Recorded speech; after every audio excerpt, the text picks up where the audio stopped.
জিনিয়া কি আম্মু মন খারাপ কে? মন খারাপ না বুঝছো, আজকে অনেক পড়া আছে, সেগুলা না মনে মনে পড়তে পড়তে যাচ্ছি। ও মনে মনে পড়তে পড়তে আসিছ? হ্যাঁ আমি করছি মন ভার কে, কিছু করছো না, তুমি কিছু বলতিছো না। জানা আব্বু, এই পড়া মুখস্থের মধ্যে এটা পড়া সেই মনে করো মজার। হ্যাঁ শুনবা কি পড়া?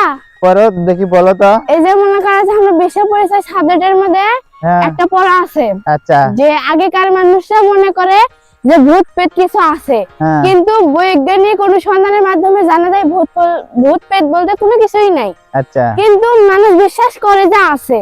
এই জন্য ভূতের করে একটা নির্দিষ্ট করে নামও দিয়েছে। সেই নামের নাম কি? শাকচুন্নি, হ্যাঁ। পেতনি, লালু, আচ্ছা। পেশাং পেশাং কি একটা নাম, হ্যাঁ, বুঝছো? হ্যাঁ। এগুলো নাম দিয়েছে।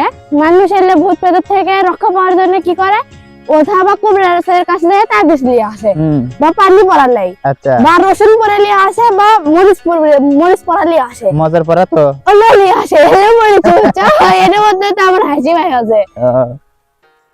এলে বুঝছো, মানে পড়ার মধ্যে একটা মজা আছে, এই জন্য পড়তে ভালো লাগে। ও আচ্ছা, পড়া হচ্ছে তো আজকে নাকি? হ্যাঁ হচ্ছে, এই পেট নিয়ে পড়ার জন্য তো আরো বেশি পড়া হচ্ছে। ভালো আছে।